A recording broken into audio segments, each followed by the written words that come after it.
Sean bienvenidos una vez más a nuestra reflexión bíblica semanal.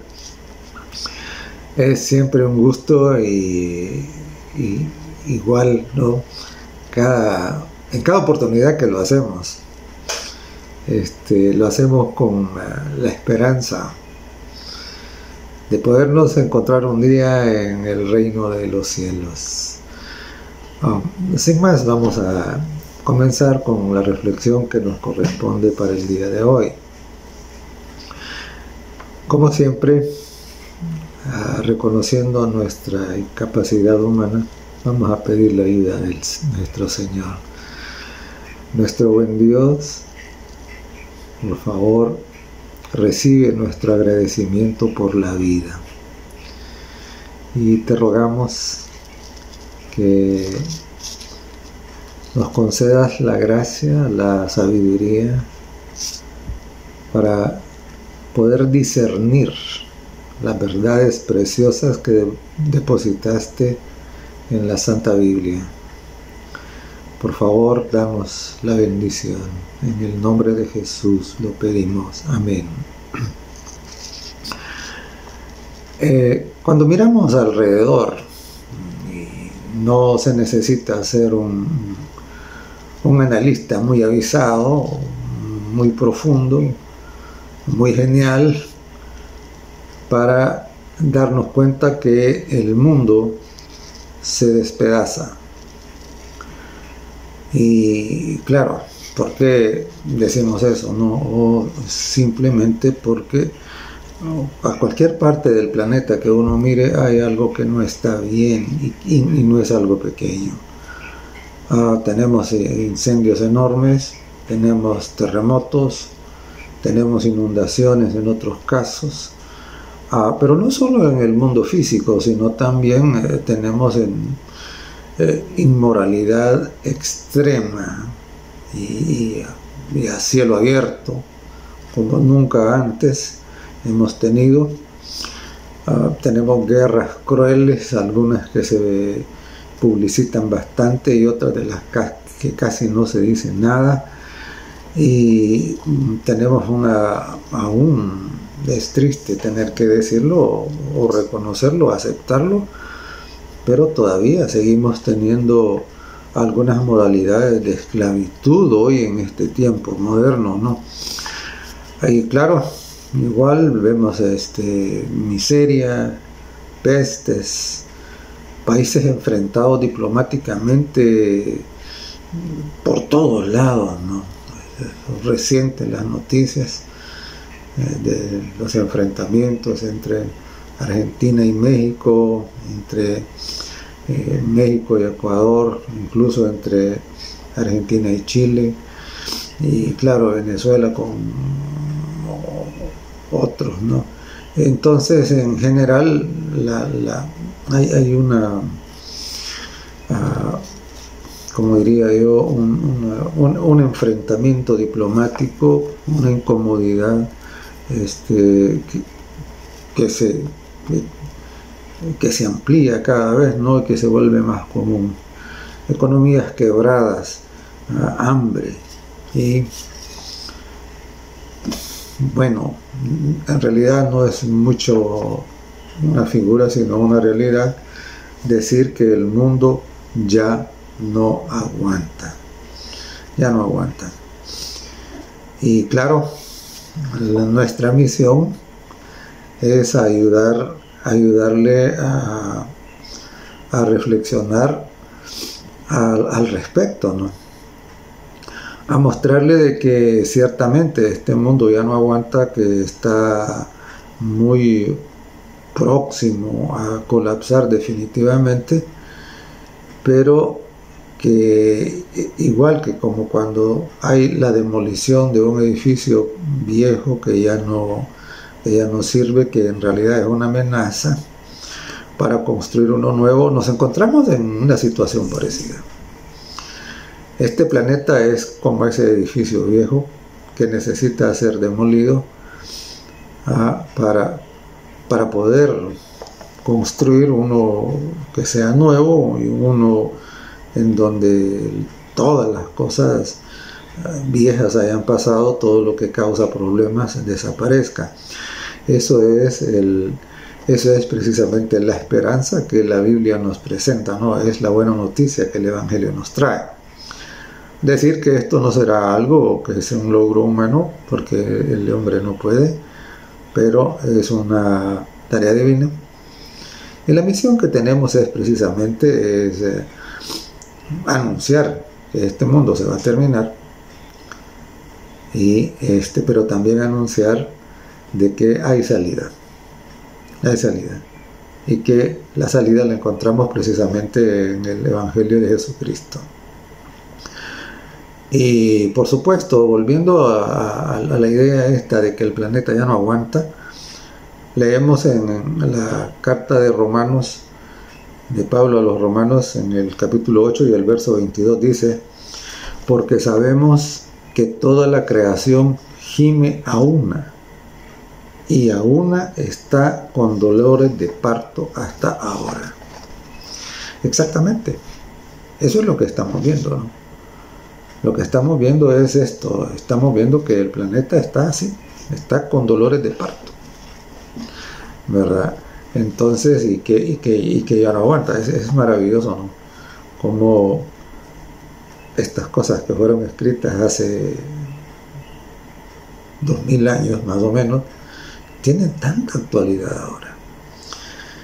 Y en el Evangelio de Lucas, el capítulo 21 y el verso 28, después de que ha hecho un relato de prácticamente todas estas cosas que vemos ahora, dice: cuando estas cosas comiencen a suceder, erguíos y levantad vuestra cabeza, porque vuestra redención está cerca.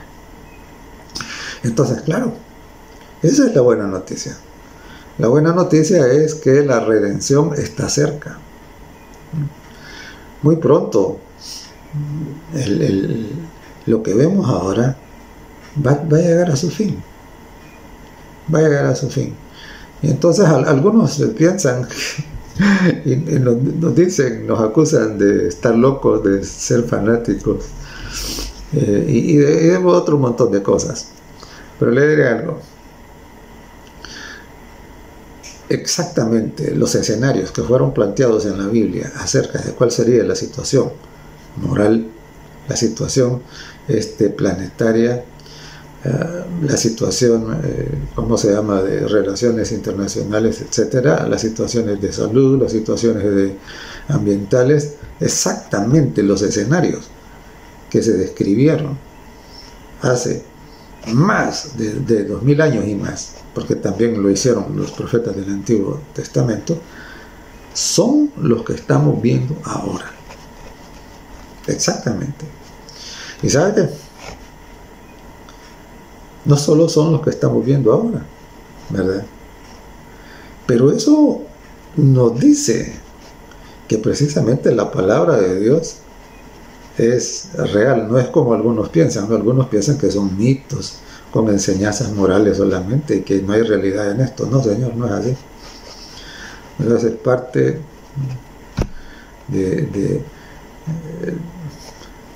del engaño, de la salida que algunos quieren encontrar para no sujetarse a ella, ¿no?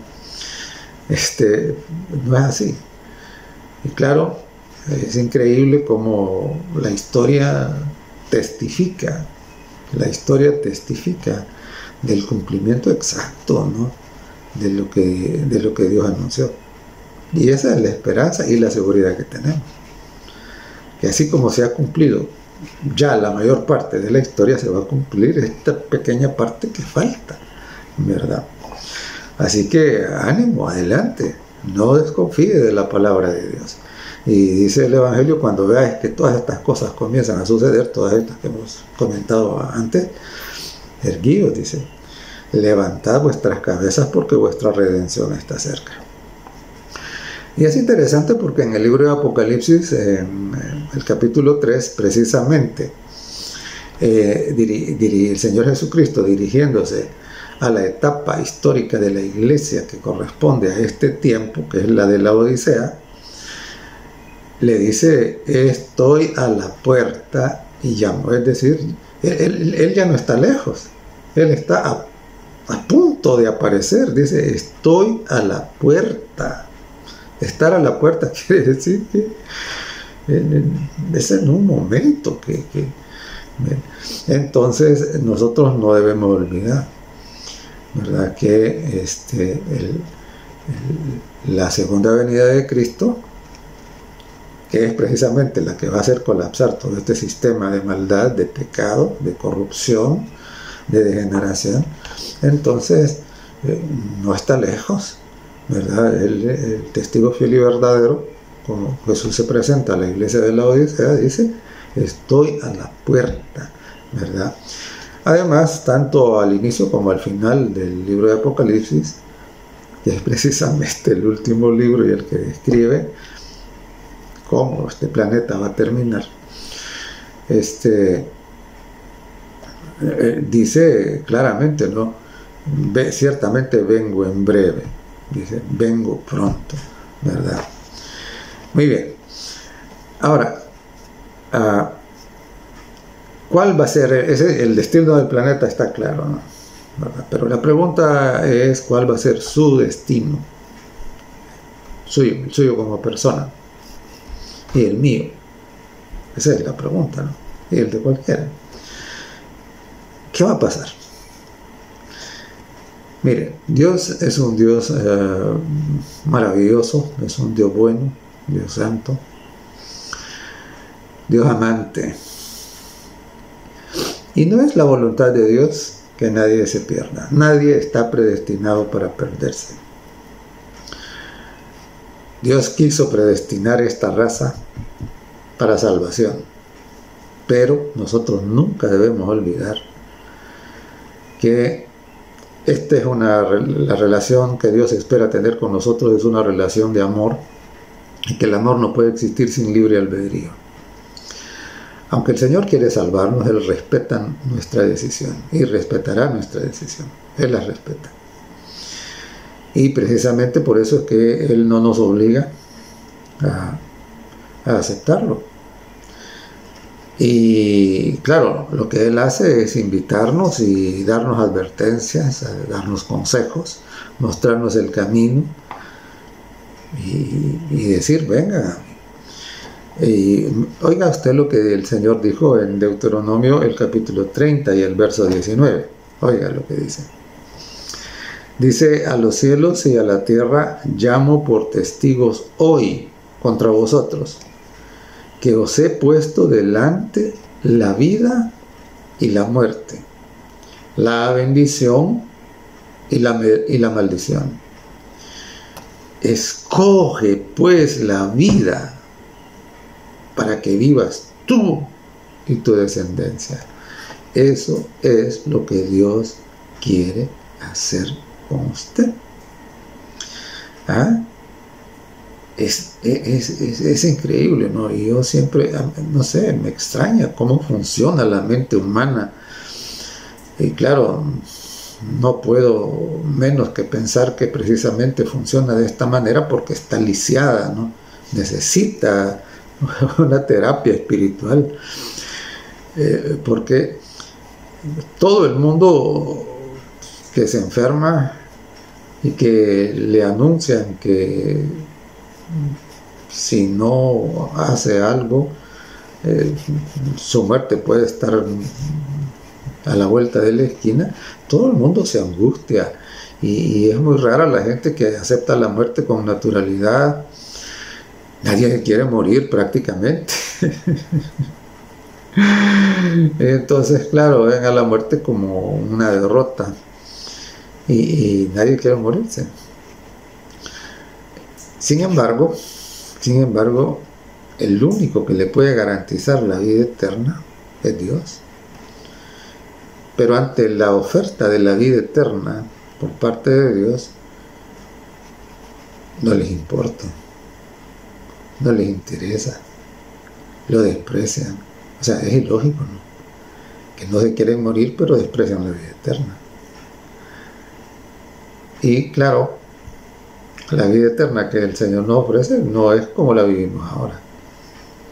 es algo muy, muy, muy superior, ¿no?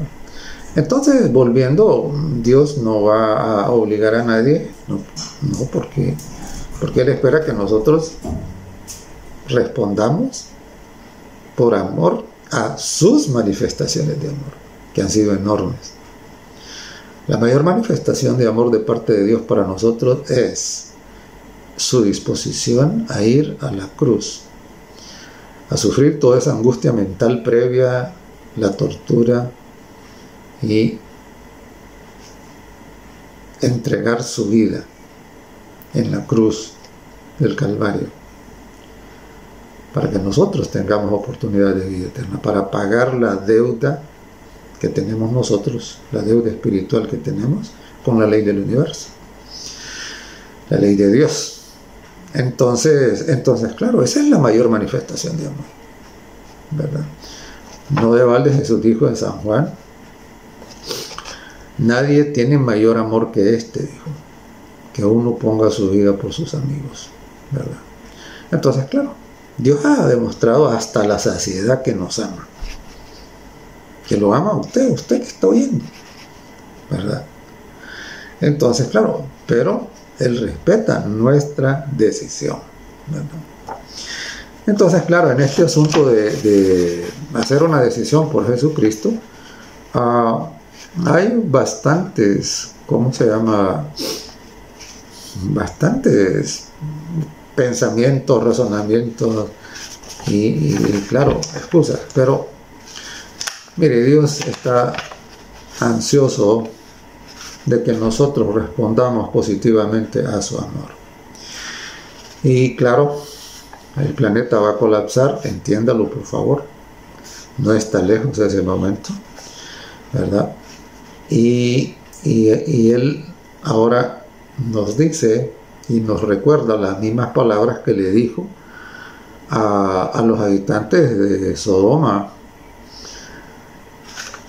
cuando precisamente, debido a que ya había colmado la copa de la iniquidad, de la degradación moral y espiritual, entonces simplemente iban a cosechar las consecuencias de su rebelión. Oiga lo que dice Génesis, el capítulo 19 y el verso 17. Hablando de cuando los ángeles enviados por Dios para dar la última advertencia, dice: y cuando los hubieron llevado fuera, dijeron: escapa por tu vida, no mires tras ti, ni pares en toda esta llanura, escapa al monte, no sea que perezcas. Entonces ahora, precisamente, este tipo de reflexiones es para decirle eso, ¿no? Dios manda a decir que escape de este sistema perverso, caído, para salvar su vida. Escapa por tu vida antes de que sea demasiado tarde. Damos gracias a Dios porque todavía hay oportunidad, pero por favor tome en cuenta que la oportunidad no estará a disposición para siempre, porque claro, hay dos cosas, ¿no?, relativas al fin de la oportunidad. Una, por supuesto, cuando el tiempo de gracia previo a la segunda, casi inmediato a la segunda venida de Jesús, ocurre, ya no será posible, ¿no? La gracia ya no estará disponible, el juicio habrá concluido, la suerte de todo ya quedará sellada. Esa es una. Pero la otra es que ninguno de nosotros sabe cuándo puede llegar al descanso del sepulcro. Y eso puede ser hoy. Eso puede ser hoy. Puede ser mañana. Y esta es la razón por la que nosotros no debemos retrasarnos en hacer estas decisiones importantes, ¿no? Es que es la decisión de la vida. No hay otra decisión más importante que esta. No hay. Así es de que, claro, precisamente la misión, nuestra misión, es que usted lo sepa. Para que usted de manera inteligente pueda hacer una decisión sensata, serena. No porque alguien lo presiona, no porque alguien lo obliga, no porque alguien lo amenaza, no porque usted se encuentra emocionado por algo. No. Las decisiones emocionales no son estables. Debe venir al Señor, debe hacer un razonamiento inteligente, debe examinar la historia, debe mirar lo que está pasando alrededor y juntar todo esto, y entonces, basado en todo esto, debe contemplar la cruz del Calvario, ¿no? Y recordar lo que Dios ha hecho ya por usted. Y entonces, y por eso es que nuestra invitación siempre es: estudie su Biblia, por favor, y mire las promesas que Dios ha hecho, haga las suyas, apropiese de ellas. Muy bien. Y entonces, claro, muchos retrasan su decisión, y ojalá que no la retrasen tanto hasta el punto de que les llegue su día y no lo hayan hecho. Y a mí me gusta mucho, ¿no?, la lectura del Evangelio, porque precisamente miramos a nuestro Maestro preciosísimo, nuestro Dios hecho hombre, y lo vemos desempeñándose y tratando con la gente, pero también vemos las reacciones de la gente, ¿no? En Marcos, el capítulo 2, encontramos una anécdota por parte de Jesús, ¿no?, en donde se narra de que el Señor Jesucristo estaba predicando al interior de una casa, y la gente que le gustaba oír a Jesús, porque su predicación, su enseñanza era distinta a la de los escribas y fariseos. Claro, él predicaba estrictamente lo que dice la Sagrada Escritura, no ampliaba, explicaba, ningún maestro como él, y a la gente le gustaba. Y entonces estaban todos ahí y rodeados, y claro, no eran unas casas muy grandes, y entonces, entonces había un paralítico que había escuchado esto, ¿no? Él estaba postrado y se da cuenta de que Jesús está en el pueblo, y dice: no, yo tengo que ir. Eso es lo que nosotros deberíamos decir también. Pero cuando sus amigos en una camilla lo llevan, encuentran que aquella multitud está ahí, y claro, bueno, la multitud tampoco era muy, muy cortés, ¿no?, muy educada, muy compasiva, porque no les dieron permiso para que ellos entraran, sino que simplemente no. Pero a mí me encanta, porque el mismo hombre le dice: mire, si no me pueden meter por la puerta, métame por el techo. Dice Marcos 2:4, y como no podían acercarse a él a causa de la multitud, descubrieron el techo de donde estaba, y haciendo una abertura, bajaron el lecho en que yacía el paralítico. ¡Qué hermoso!, ¿no? Cuando una persona quiere encontrarse con Cristo, no hay nada que la detenga. No hay nada. Y claro, aquel hombre que no solo fue sanado de su parálisis, no solo salió caminando y cargando su propia camilla, sino que salió con una conciencia limpia, porque Jesús le dijo: tus pecados te son perdonados. Claro, la fe en Cristo se sobrepuso a todo, y eso es precisamente lo que ocurre. Ahora, ese no es el único caso. Hay otros casos más, y precisamente voy a hacer un breve comentario acerca de estos casos. En el Evangelio de Lucas, en el capítulo 19, y en los versos 2 al 4, encontramos precisamente que había un publicano. Los publicanos eran despreciados, eran estafadores, eran traidores a la patria. Y la gente los odiaba, ¿verdad? Porque por estar al servicio de Roma y aprovecharse precisamente de sus cargos, no eran lo que nosotros podríamos decir una buena pieza. Pero este hombre, que a pesar de que era rico, no era feliz, y es el caso de muchos, tienen todo, tienen su vida resuelta, su vida material, pero aunque tienen todo resuelto, no son felices. ¿Por qué? Porque le falta a Dios. Le falta a Dios. Y mientras usted no lo tenga, no va a ser completamente dichoso. Ni tampoco va a tener la esperanza de vida eterna segura. Y entonces este hombre se llamaba Zaqueo. Y a mí me llama la atención que se llamaba Zaqueo, y un nombre, bueno, que por lo menos en nuestro idioma, muy ilustrativo de lo que él hacía, ¿no? Él saqueaba a la gente.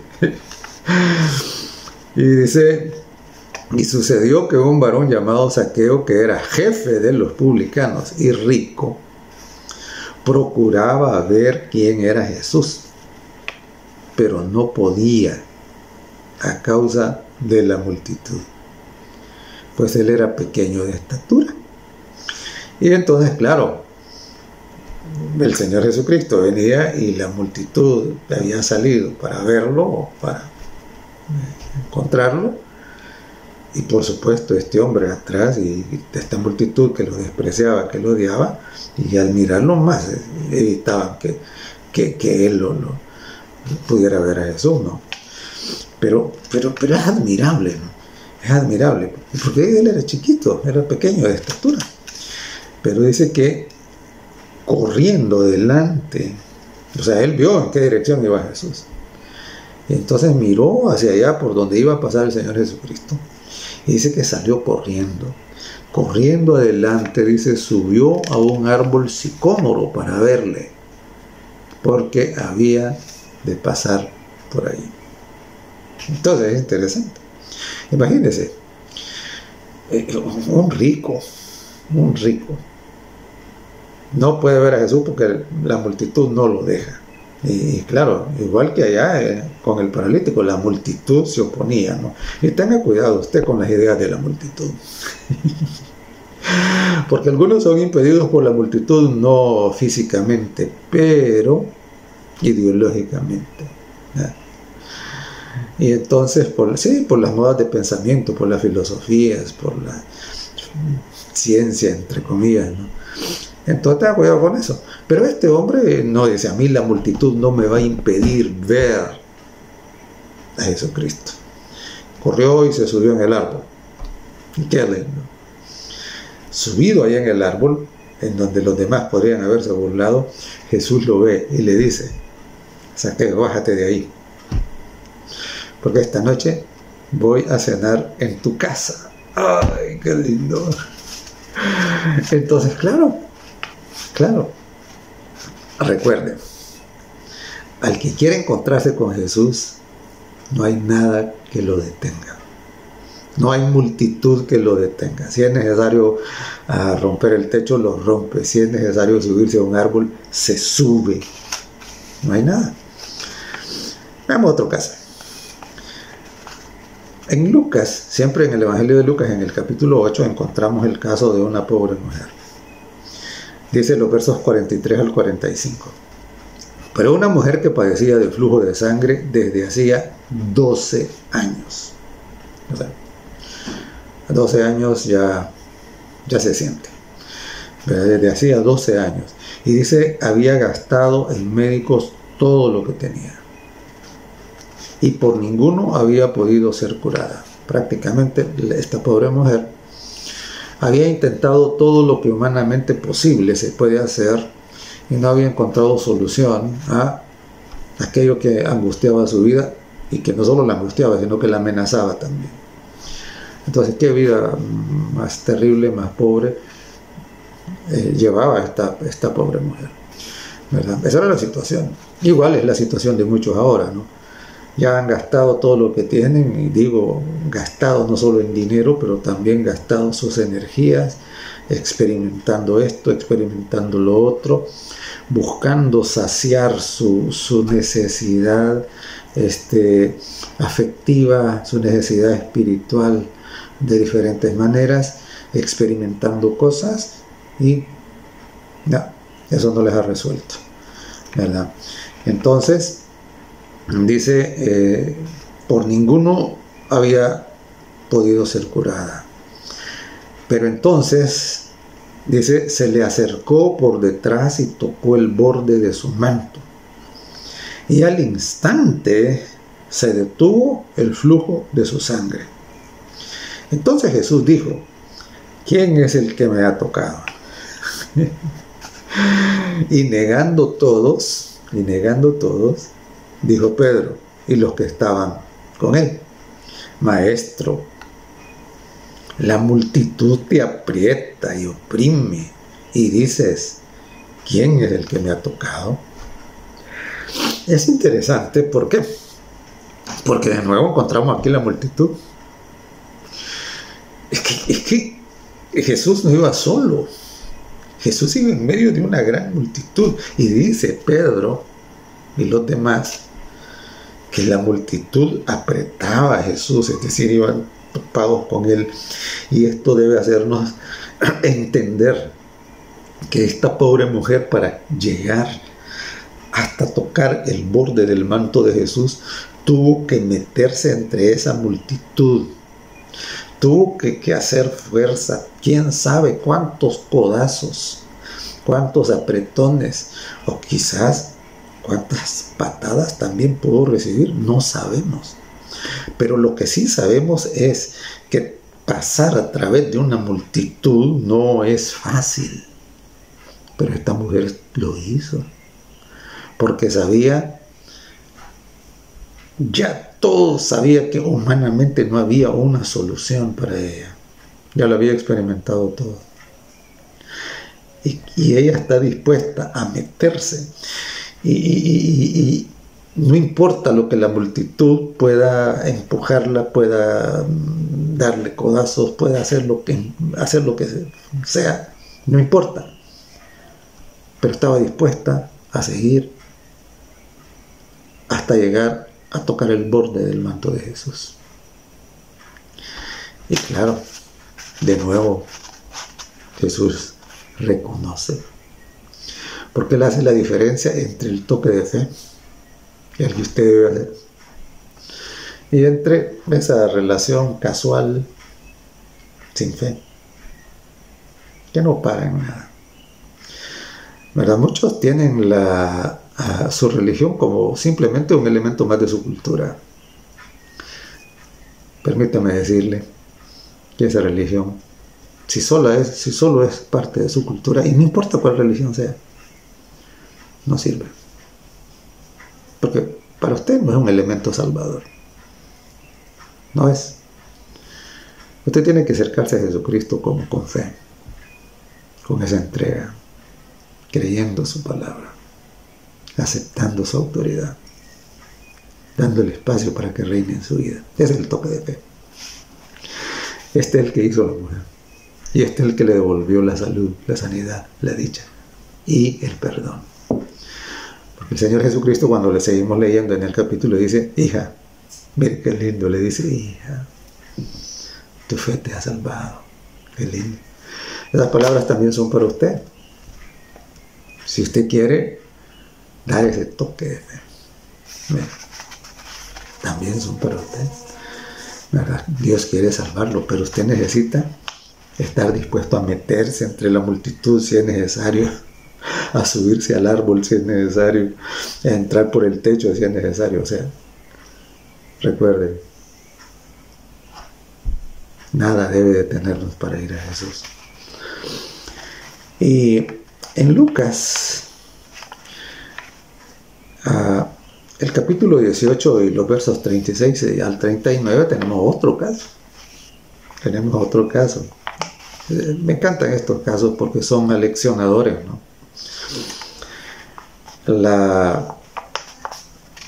Al oír a la multitud que pasaba, estoy en capítulo 18, los versos 36 al 39, dice, al oír a la multitud que pasaba, preguntó qué era aquello, un ciego, este era un ciego.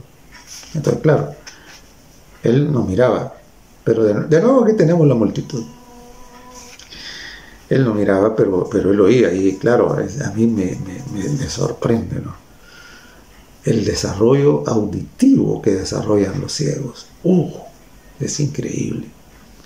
Entonces este oyó una multitud, ¿no? Oyó la multitud. Dice, y al oír la multitud que pasaba, preguntó qué era aquello. Y le dijeron que pasaba Jesús Nazareno.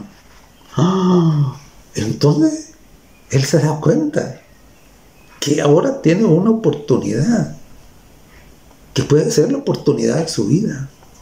Él ya había escuchado de que Jesús había limpiado leprosos, que Jesús había devuelto la vista a otros ciegos, que Jesús había sanado a esta mujer, que había levantado a los paralíticos, etc. Porque esas noticias no quedan escondidas, esas se riegan.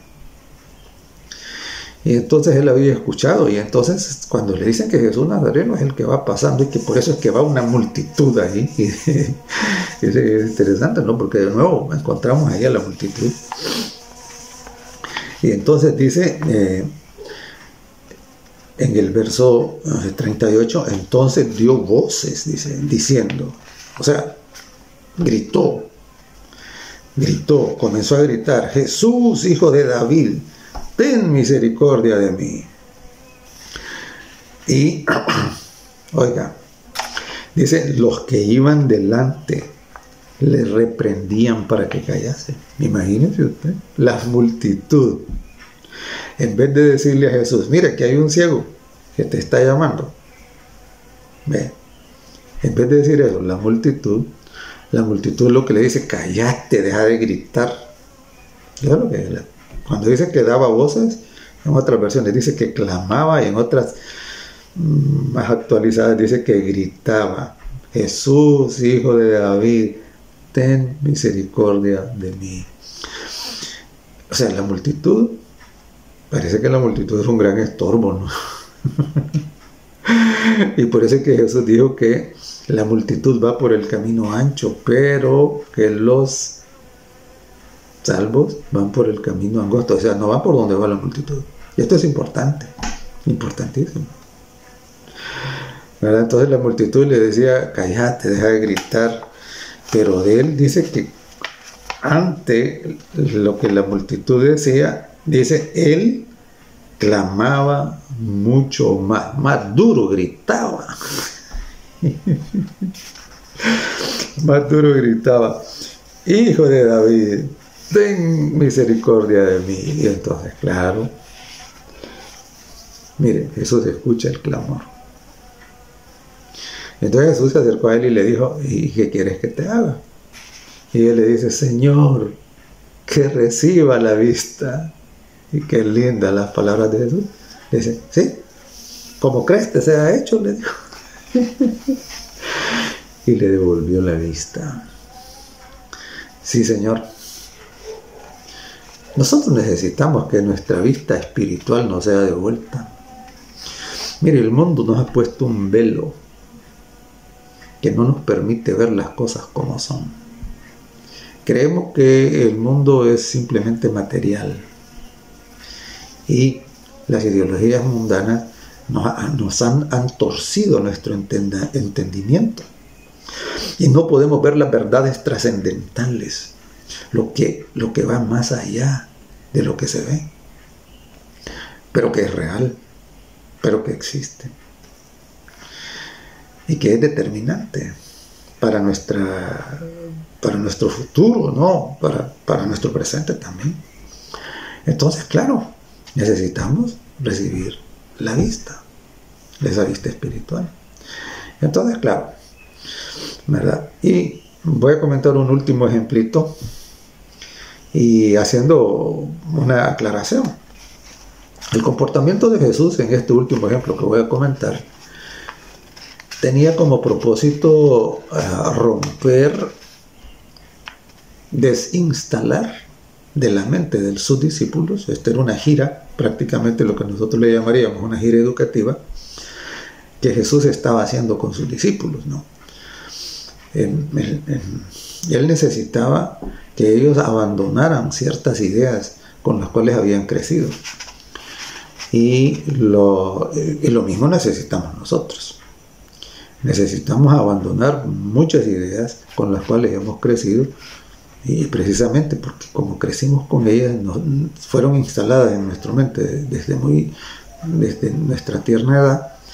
Entonces, claro, nos han pesado a través de toda la vida. Y todavía a veces nos cuesta tomar la decisión de hacerlas a un lado. Pero es necesario hacer eso. Sí, es necesario hacerlo, ¿verdad? Y entonces ocurre de que Jesús quería enseñar a los discípulos de que Dios no era solo un Dios de los judíos, no era un Dios de los hebreos solamente, que Dios es Dios de toda la humanidad, ¿no? De todos. Y entonces en aquel tiempo los judíos miraban con sumo desprecio a los no judíos, a los que llamaban incircuncisos. Y no solo llamaban incircuncisos, también los llamaban perros, ¿verdad? Entonces era un prejuicio bastante grande. Precisamente por causa de estos prejuicios es que Dios tiene que darle a Pedro, allá eso encontramos en Hechos, el capítulo 10, una visión en donde le muestra animales que la ley decía que eran animales inmundos. Y luego Pedro, cuando recibe la visión, él no entiende qué significa esto, ¿no? Entonces, pero luego Pedro dice, ahora entiendo de qué trata la visión. Dice, Dios me ha mostrado a mí que a ningún hombre llame común o inmundo. Y entonces, claro, la visión no tenía nada que ver con comida. Nada, absolutamente nada. Tenía que ver con esto, ¿no? Pedro, como buen judío, necesitaba entender que la gente de otras naciones no era abominable, no era inmundo, sino que tenía que romper, derribar ese prejuicio, y entonces para poder compartirles la bendición del Evangelio, ¿no? Entonces Jesús ahora en esta gira está enseñando esto, y es interesante porque van a la región de Siria, de Fenicia, y entonces hay una mujer que se acerca a Jesús, ¿no? También las noticias habían llegado hasta allá, y o sea, hay una mujer que se acerca a Jesús con una petición y le dice, ten misericordia de mi hija, dice, ¿verdad? Y entonces estoy en Mateo, el capítulo 15, Mateo 15, ahí pueden encontrar toda la historia. Y en Mateo 15, los versos 26 y 27, dice, respondiendo él a la petición que la mujer sirofenicia había hecho, le dijo, no está bien tomar el pan de los hijos. Los hijos eran los judíos. Era lo que entendían, lo que se entendía en esa cultura, ¿no? Le dice, no está bien tomar el pan de los hijos y echarlo a los perrillos. Y es interesante. ¿Por qué? Porque estaba usando los términos que usaban los judíos en aquel tiempo, ¿no? Ellos se sentían que eran los hijos y los demás eran perros. Pero es interesante porque Jesús no usa la palabra perros aquí, sino que usa la palabra perrillos. Es decir, ya relativiza eso, ¿no? Ya no le da esa, ¿cómo se llama?, connotación ofensiva, sino que lo baja, ¿no? Pero lo usa, porque él estaba queriendo enseñar una lección a sus discípulos. Y le dice, y claro, en el hilo de pensamiento que tenemos en esta reflexión es que por el que mencionó esto, ¿no? Y entonces note lo que ella dice. Y ella dijo, sí, Señor, pero aún los perrillos comen de las migajas que caen de la mesa de sus amos. Increíble, ¿no? Esta mujer no le importa que le llamen perro. Eso no le importa, ¿verdad? Pero ella entendía que necesita el favor de Jesús. Y por eso le dice, sí, le dice, puede ser que ellos tengan toda la comida, pero dame aunque sea una migaja. Con eso me conformo. Porque una migaja será lo suficiente para resolver el problema de mi hija. Y Jesús, en su humanidad, conmovido por esto, hace dos cosas. Uno, contesta positivamente la petición de esta pobre mujer. Y dos, demuestra a sus discípulos de que su bendición, de que la salvación, que el evangelio no es exclusivo solo para ellos, que es para todas las naciones. Está disponible para usted. Y esta mujer, no importa que los judíos le insultaran, no importa que la vieran con desprecio, no importa lo que pasara, no importa. Ella sabía de que Jesús tenía la solución para su problema. Y no se quiso ir, si no iba bendecida. Entonces tenemos hoy, recapitulando, mire, el mundo se despedaza. El mundo se despedaza. No hay esperanza absolutamente ninguna en los planes humanos y en las propuestas humanas. Ahí están diciendo que van a resolver con un nuevo orden y con quién sabe cuántas cosas más. Que, bueno, hermano, mi querido amigo, nada de eso. Ya Dios dio la oportunidad para que el hombre experimentara todas sus soluciones durante más de 6.000 años y todo ha fracasado, absolutamente todo ha fracasado y seguirá fracasando. Entonces la historia está a punto de terminar. Ya el tiempo de oportunidad para que el hombre experimente se acabó, está llegando a su final. Jesús está a la puerta y usted tiene que tomar una decisión. Y usted tiene que entender que no decidir por Cristo ya es haber decidido del lado contrario. Porque Jesús así lo dijo. El que no está conmigo, el que no es conmigo, contra mí es. Vaya, ya.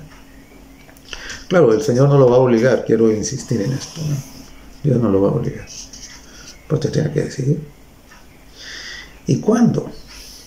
Cuando se toma la decisión, no hay nada que nos pueda detener. Ya vimos todos estos casos. A esta mujer los insultos no la detuvieron. Al ciego, los regaños de la multitud no lo detuvieron. A Zaqueo, la multitud no lo detuvo. Si era necesario subirse al árbol, él se iba a subir al árbol y se subió. Y el paralítico, la multitud tampoco lo detuvo, ¿verdad? Si era necesario entrar por el techo, entró. Es que no. Mire, el único obstáculo verdadero que existe para que usted pueda encontrarse con Cristo es su voluntad. Es su voluntad, ese es el único. Todo lo demás son excusas.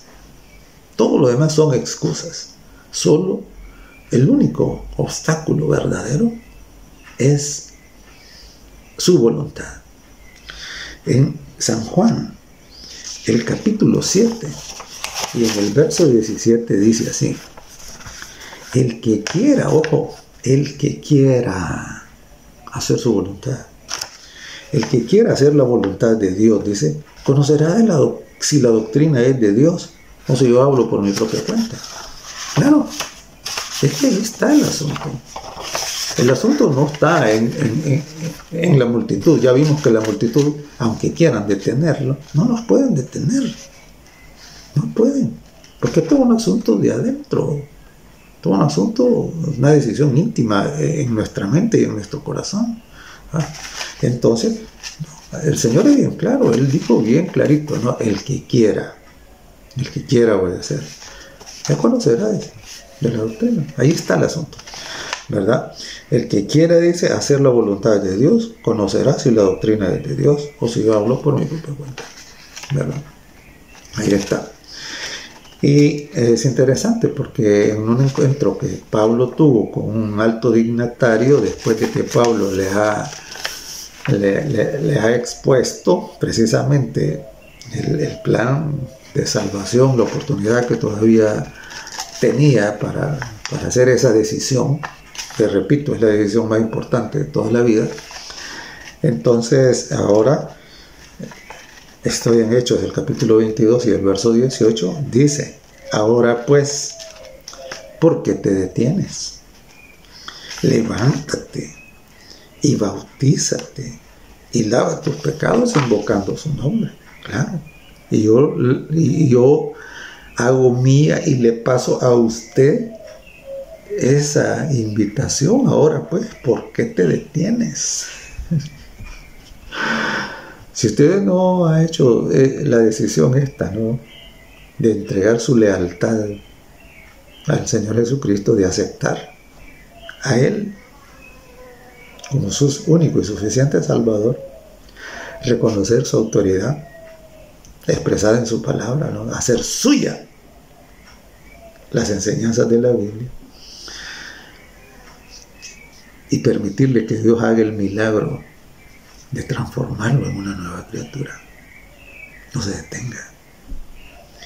No se detenga, si es que lo único que lo puede detener es su propia voluntad. Pero cuando la voluntad está de parte de Dios, no hay multitud que pueda impedirlo. No hay prejuicios que puedan impedirlo. No hay. Así es que, adelante. No se detenga. Haga la decisión de su vida. Y claro, habiendo decidido, perseveremos hasta el último día. Espero que nos encontramos en el cielo y en la tierra nueva cuando Jesús venga. Que Dios le bendiga. Bondadoso Señor, damos gracias porque solamente tú tienes las soluciones para los problemas del planeta, pero también para los problemas nuestros como personas individuales. Nos entregamos a ti y rogamos para que para los que no han hecho esta decisión puedan hacerla antes de que sea demasiado tarde. Y que encuentren en ti, Señor, paz, encuentren perdón, salvación y hagan suya la esperanza de la vida eterna. En el nombre de Jesucristo lo suplicamos. Amén.